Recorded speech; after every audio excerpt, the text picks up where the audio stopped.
gentleman to my left is Dan Hawkins from the darkness. Should we make some noise first off, just to see her? Disclaimer, it's really loud, so if you get tinnitus or you're worried about tinnitus, put some fingers in your ears or use earplugs. This is not going to be my fault, okay? This is his fault, and Marshall. There are earplugs by the sound desk, seriously.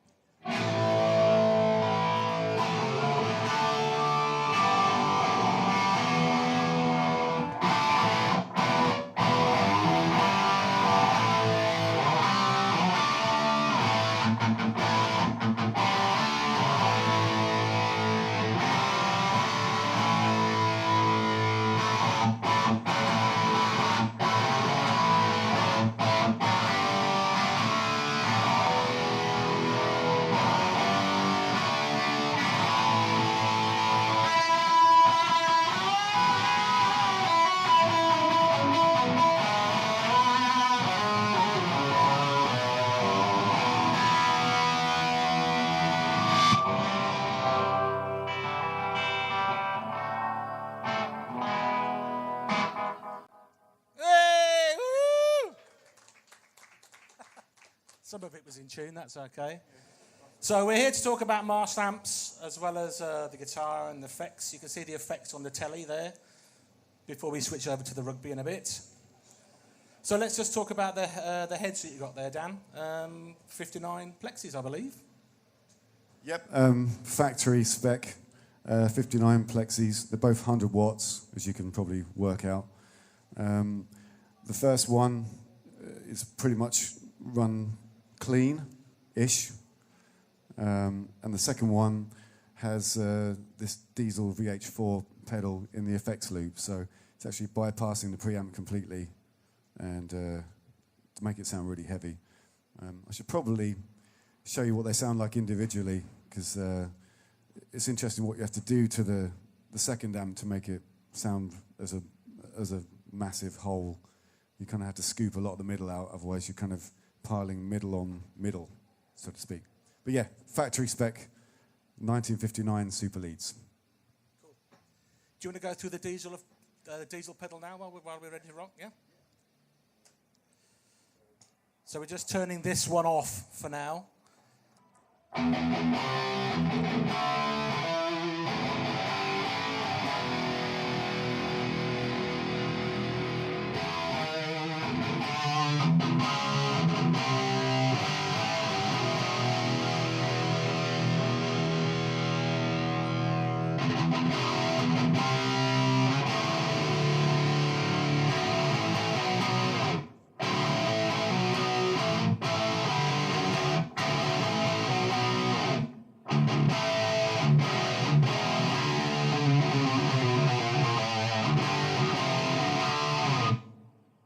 And should we just compare that to the sound of one without the pedal, just so people know what's going on? So this is turned off. The diesel's nothing to do with it now. This is this stack here.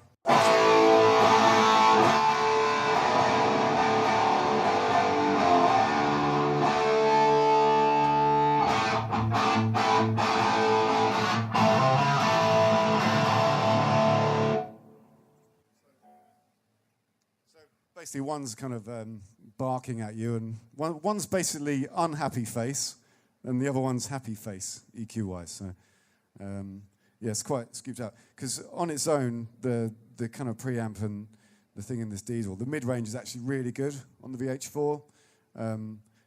So for a while, I was running it, I set it up the way it sounds good on its own. It just sounded like shit with the other one together. So, yeah, it sounds mega scooped, but it works as a whole, I think. I should add, actually, sorry, at front of house, this signal is delayed. It's split into stereo, and it's delayed slightly on the left and slightly more on the right. So it separates from the original sound and becomes almost like a double-track guitar. That really helps with achieve that oomph. It kind of goes on in the choruses and stuff like that, you know, where it's supposed to get really big. Thank you. Should be a double act. Should we go through some of the pedals that we've got? So this is a Mike Hill, bottom left of the telly there. It's built by Mike Hill, who's done stuff for Queen and AC/DC and Coldplay, bizarrely, but they are quite big, so fair enough. So should we just go through some of the sounds and please explain which pedals you're using for what, and then play a little bit for each one? Thank you. Yeah, so, I mean, initially, thanks, Softy, it kind of makes up for long lead length because I'm not keen on wireless systems at all. In fact, I hate them. And I have to have a kind of like a 20-meter cable. Is it 20-meter cable? So the initial thing that this does is it kind of, I don't know how he does it, but he boosts the signal so that it's exactly the same as if you plugged straight in, no matter how long your lead lengths are. It's incredible, really. So yeah, and it's basically a looping system, and it also can switch multiple amps in and out. It's actually built to run 3 amps, I think, and to switch channels on various heads, because I've had various other kind of things in my setup over the years. So the initial thing is just clean, so that the main sound is just clean directly to normally 2 of these cabs. And then dirty, which is this channel here, that activates one of these TS9s. Again, it's just a stock TS9. It is a TS9, right? No. Oh, the Schaefer on that one. Sorry, yes, the next one. You should be doing this. Yeah, so the dirty channel is the Schaefer replica, which just basically takes my clean sound and gives it a bit more oomph. I'll demonstrate. Before we do that, it's worth mentioning with the Schaefer replica, which is the Back in Black sound, really. Angus Young, when he was recording Back in Black, I wasn't there, but he was. Didn't like the sound. He used a Schaefer Vega wireless system. And Mutt Langer, who was the producer, went, "That's the sound." And Angus went, "Great, mate," and did Back in Black. So it's a sound that everybody knows. And this is what it sounds like.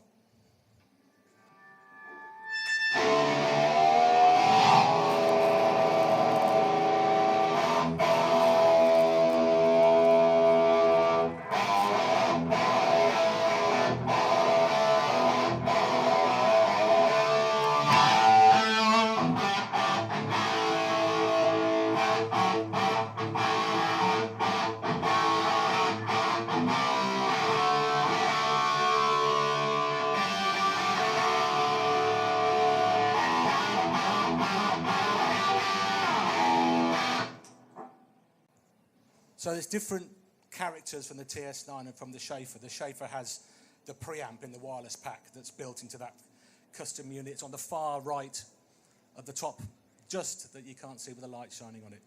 But everybody can buy one. They're available for everybody. So it kind of sort of compresses it more than drives it. It's not really an overdrive. It's something else. It's it's got that kind of. You can't really explain it. In the studio, it works amazingly well when you're tracking guitars and you put that on.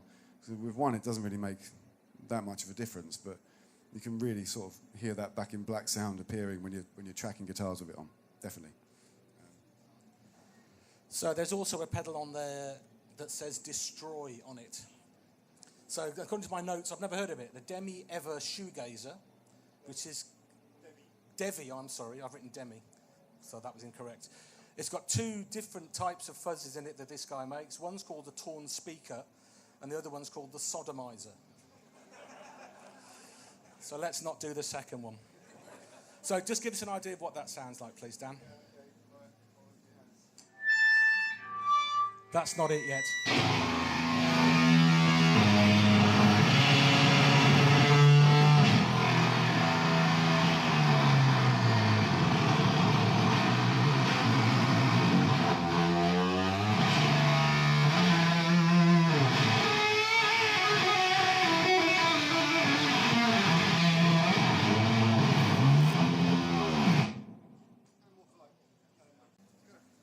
More of a special effect, really, than an effect.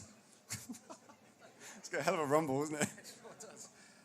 So that's used for ballads, I should think. Solos mainly. So there's a couple of delays on there as well. Should we do something with those? Mad Professors, Deep Blue delays by the look. And one of them's hand-wired, I believe. Is that right?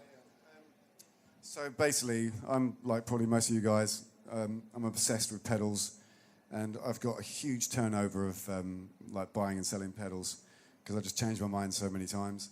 It's normally delays. I must have bought 150 delays over the years. And I kind of settled on this because Marshalls are amazing and they're really versatile if you're not lazy like me and kind of use your pickup and volume selectors to good use. They clean up really nicely, but I don't really like putting things in the effects loop because it's kind of one more thing that can go wrong. It's another, I don't know. I know that they sound good in an effects loop, but I like mine at the front end for whatever reason. Probably because I actually was brought up using tape delays in the front end. So it's been really hard to find a delay that works in the front end of a Marshall because it's just so saturated. It normally just makes them sound like crap, basically. These are the best we've found so far on our journey. Because sometimes the ones that sound really nice and clean are almost too nice. And I don't know, these guys just really nailed it. And we have been through every single one. No doubt our search is not over, I think. But yeah, but I'll play them for you. You can listen to them.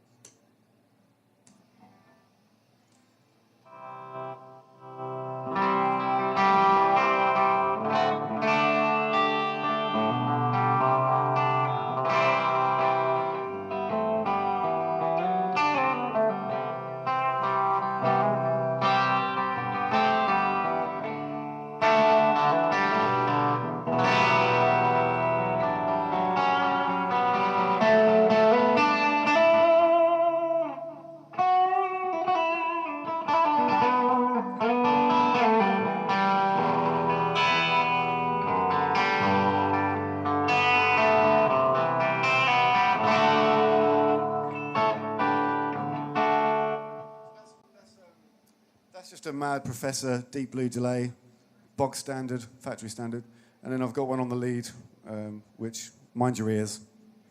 Probably won't be able to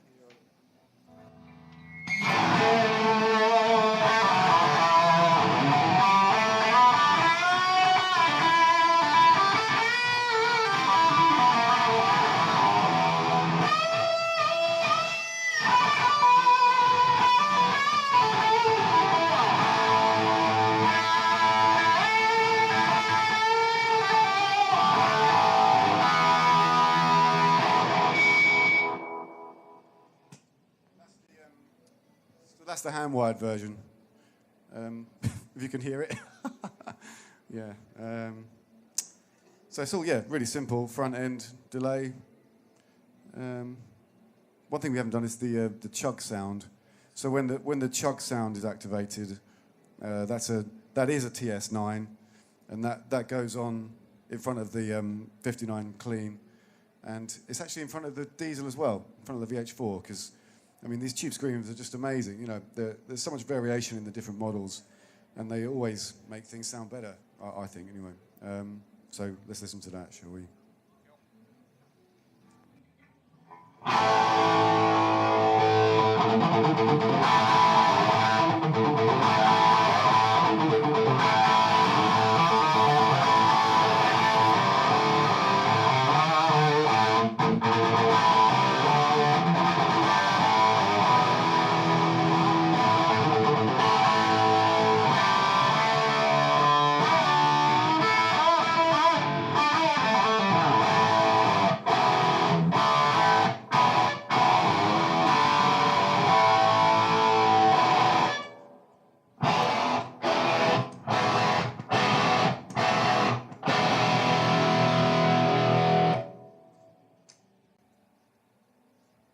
So that's what that does.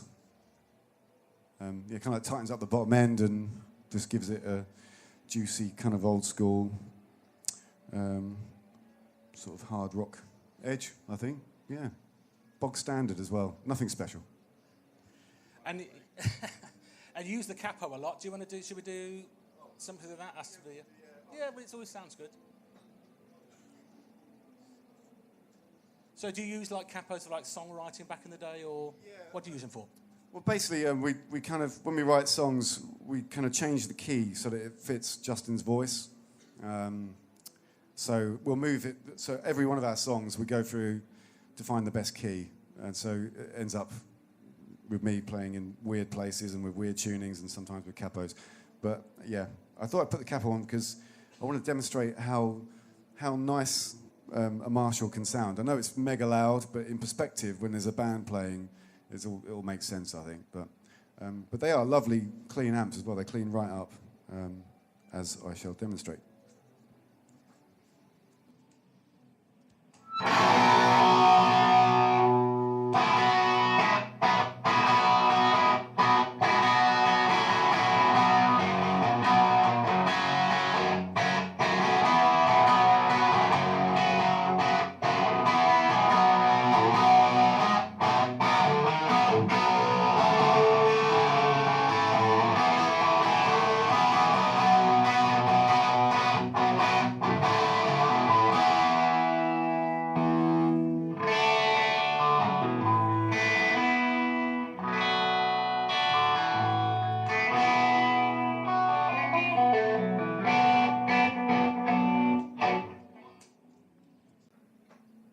So they're very versatile amps. You know, they are mega loud, but the whole point is you kind of have to ride the volume on your guitar all the time to get it into the sweet spot, which is something I could never be bothered to do before, but I'm sort of increasingly doing so that it's getting the best out of the head.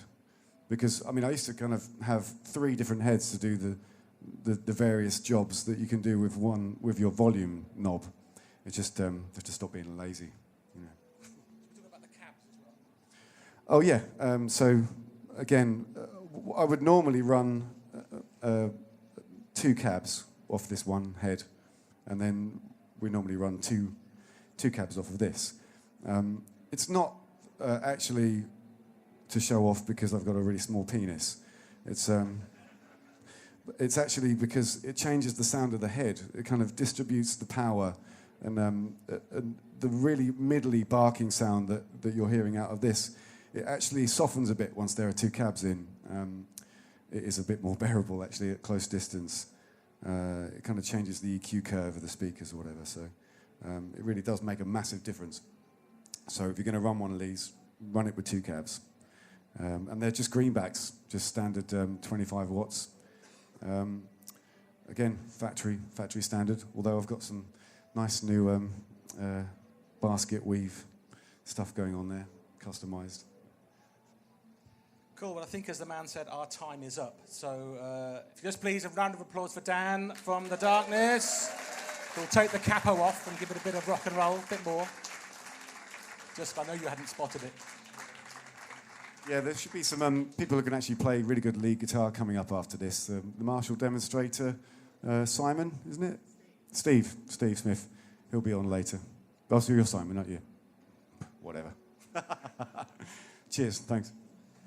Dan's going to be on the Marshall stand for most of the afternoon, so one more ear bleeding, then we'll reset the room, and Dan will see you on the Marshall stand in about an hour or so. Thank you.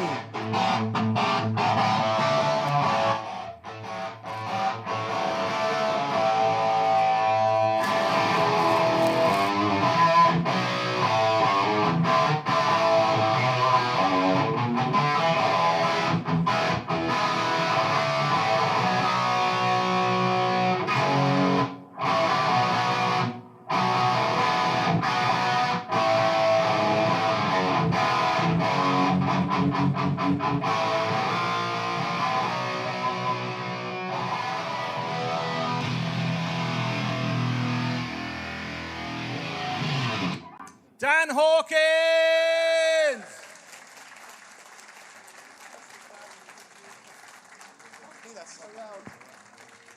So Dan, I'll see you on the Marshall stand in maybe an hour and a half time. Thank you.